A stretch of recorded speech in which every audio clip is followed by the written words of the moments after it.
رمضان يا رمضان رمضان يا رمضان رمضان يا رمضان رمضان يا رمضان Bismillahirrahmanirrahim. Elhamdülillah ve salatu vesselamu ala Resulillah. Urmatlı Müslüman bir tuğalar, urmatlı mekendeşler. Jaratkan Allah Taala ömür verip, densoğluk verip, amandık verip, kayradan sizler meyin efirden görünüşkönüzge şükürler olsun. Jaratkanга maqtoolor olsun. Jaratkan Allah Taala ıyık Ramazan ayında tutkan orozoңuzdарды, ibadatыңыздарды kabul kılsın. Esingizlerde olsa keçegi bizdin sabak bul, ihlas jönünde. İhlas degen emne degende bul albatta jaratkanга berilip, kılgan ibadatыбызды tek gana soğun Kudaydan ümit kılуу dedik. Bugün mına oşol ihlas temaсын sizlerge ulay inşallah dagı bir jaratkan Allah Taala'dan bizge үйrötülüngen, aytılıngan ayat hadisler menen ihlastın emne ekendigi. Çınığı Kudayga berilүү ibadat kanday bolor ekendigine biraz bir түшүнүктөр киргизип, kılgan ibadatlarыбызды оңдоп, жогоруда, төмөндө айтылына турган иншалла мына ошо ихластын калыбына, ихластын өлчөмүнө салып, ихлас кандай болсо, мына ошондой ихлас Аллах кабыл кылган ихлас кандай экендигин билип, ошондой таризде ibadat kılууга inşallah hareket kılалы. Jaratkan Allah Taala, Allahum arzuqnal İhlasa fil qawli vel amel. Allah'ım söylegen sözübüzde, kılgan işibizde ihlaslı amal kılsın, ihlaslı nasip kılsın. Men mına sizlerge ustaz katары, damla katары sabak aytkan bolsam ошол ihlas menen berilip, kebir insanlarga uşul sabaktарын пайда берип калсын, kebir ölөрдүн günөөдөн, buzukулуктан тосушуна себеп болуп калсын. Allah'ım uşul эфирден айткан сабактарымдын сообун кыяматта өзүңнөн алам деп ihlas менен сиздерге сабак айтып аткан болсам, ал эми ушуну сиздер ihlas менен уккан болсоңуздар, Allah'ın ыраазычылыгы үчүн угуп, Allah'ım ушул kebir маалыматтарды билейин дагы, өзүңө татыктуу, өзүң буйругандай,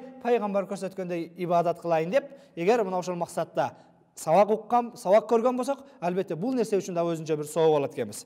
Абу Хурайра разияллаху таала анху, ана Наби саллаллаху алейхи ва саллам кал, инна Аллаха якулу. Абу Хурайра риваят кылган хадисте пайгамбарыбыз айтат, Аллах Таала мындай дейт дейт.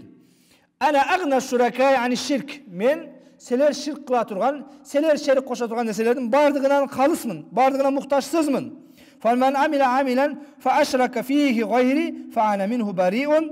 Kim maga ibadat kılıp, maga kılgan ibadatı menen birge, başka biröөгө dagı şerik, başka biröөнү dagı şerik kılgan bolsa, anda men anda ibadattan alısmın, anda ibadatты kabul kılbaymın deydi. Urmаттуу мекендештер, кантип эле жаратканга ibadat kılıp, ошол эле учурда Kudayga болгон ibadatka экинчи bir adamды şerik kılуу мүмкүн.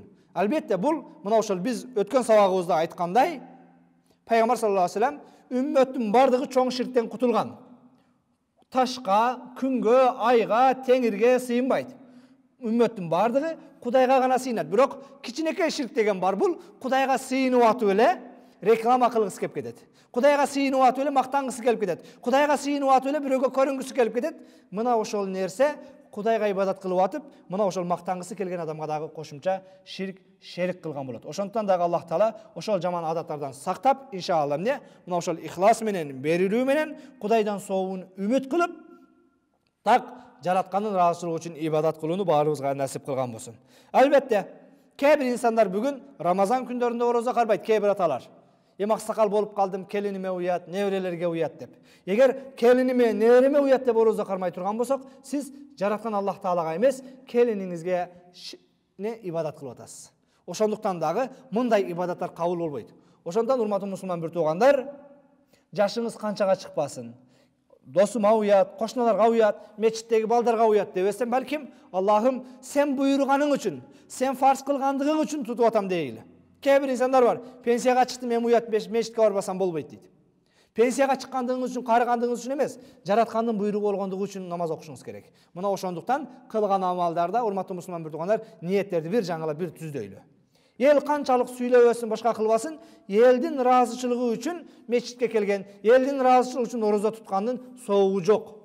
Орозо кармаганда, намаз окуганда албетте кудва деген нерсе бар. Бул мына ошол өзгөлөргө үлгү болуу, өрнөк болуу. Өрнөк болуу максатында кармайбыз, бирок негизги соопту, негизги жоопкерчилик, милдетти Кудай айткандыгы үчүн кылып атабыз деп аткаруу мына ошол чыныгы мусулмандын милдети, мусулмандын мойнундагы парзы.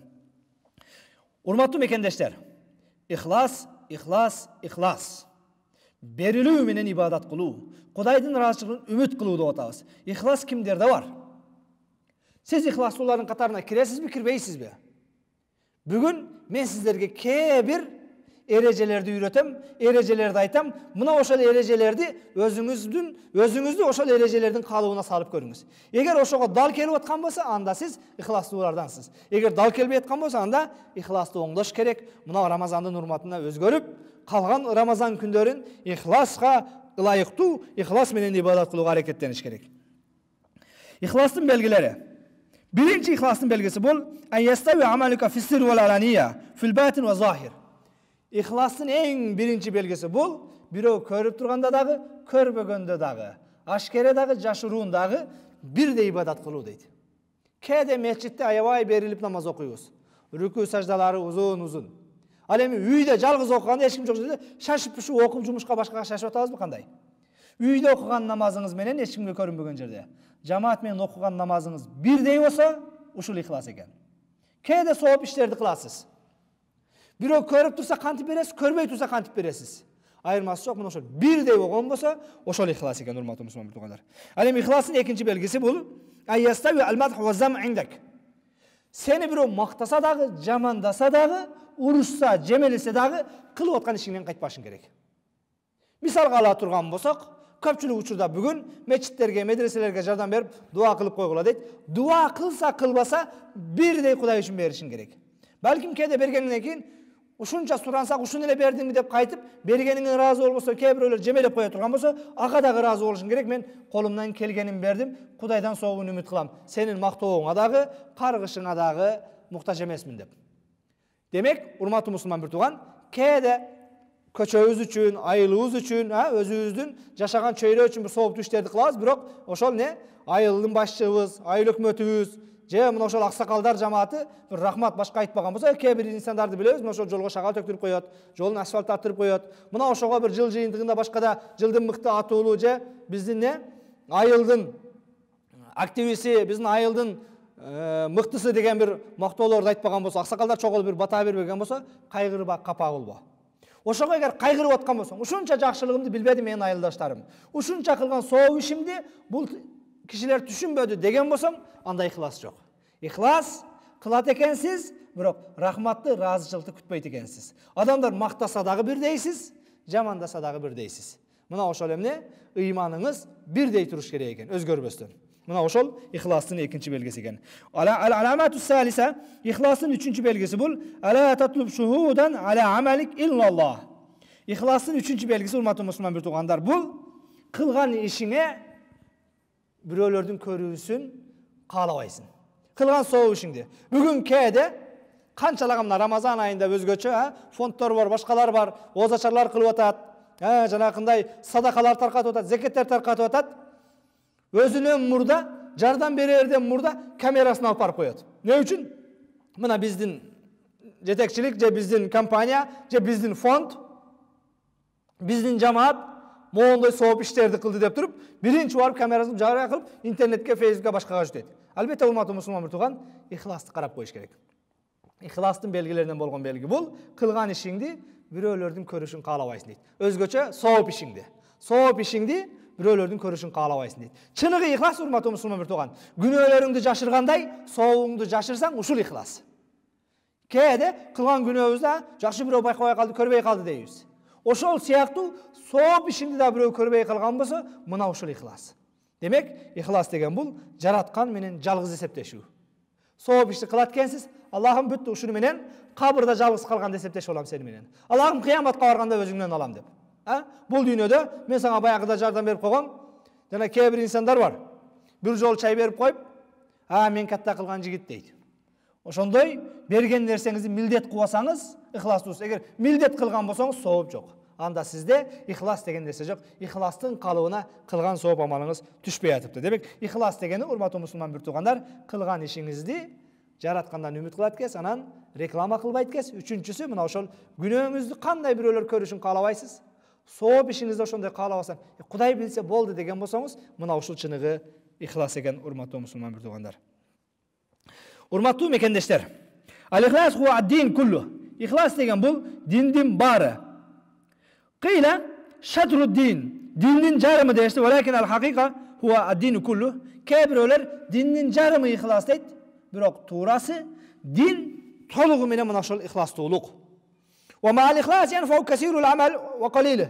Ихлас менен кылынган көп сооптуу иш болсун, аз сооптуу иш болсун, айырмасы жок, пайдасын берет.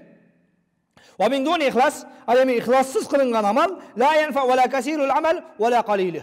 Көбү дагы, азы дагы пайдасы жок кыяматта.